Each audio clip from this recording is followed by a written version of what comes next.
Welcome back. 6:15. It doesn't matter who you ask, teachers, parents, or even the state. When it comes to the biggest problem facing schools, broadband coverage tops the list. It's especially pronounced in rural districts. Half of Wisconsin residents outside of cities don't have reliable access to the internet.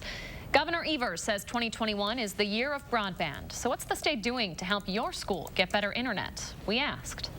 If you ask any mom, what matters most? Parents think education is the most important thing for their children. That's the answer you'll get. But when education goes online, having good internet is suddenly top priority for parents too. We have been learning from home, a virtual-based learning, since March, so 10 months. We'd have to take turns. During a pandemic, the problem is ubiquitous. I was often doing my things after they went to bed at night. Whether you're like Heather in a rural school district, Riverdale out in southwest Wisconsin. We couldn't all be on the internet at the same time. Or maybe you're over in Middleton. What we found when we started, Lee, is that we had about 140 students who did not have internet access. Or a little farther outside town. 16 miles from Camp Randall, and our internet is a huge problem. That's Tierney Keys in the Belleville School District. Her kids have to learn in shifts because their satellite internet simply doesn't hold up. It's extremely frustrating as a parent. Tierney's problems represent countless calls for help we received on social media when it comes to broadband coverage. And it begins with broadband. State government sees the problem. In his State of the State speech, Governor Evers called 2021 the Year of Broadband and asked for $200 million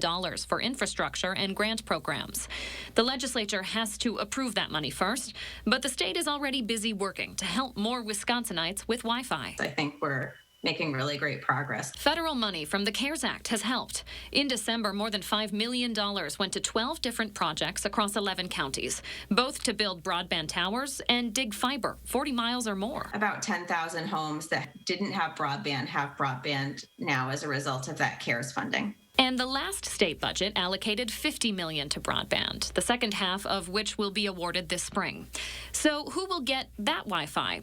Folks in our area? We fund grants where people request dollars, right? And so if there could be an area of the state that doesn't have great service, but no one's requesting funding because there's not a provider that is interested in growing. A glance at the applications for that money shows the demand is widespread across the state. And the number of applications reflects that too. 124 applicants asking for $62 million, when there's only $24 million to hand out. We're just in a tough area. But the parents we talked to already knew that. And better broadband as a priority won't change, even if online learning does. I think it's a huge impact, even when we're not in the middle of a pandemic.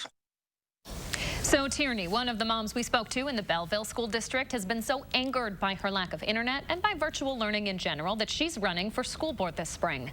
Meanwhile, the state hopes to announce where that $24 million in internet funding from the previous budget will go by mid-March or April.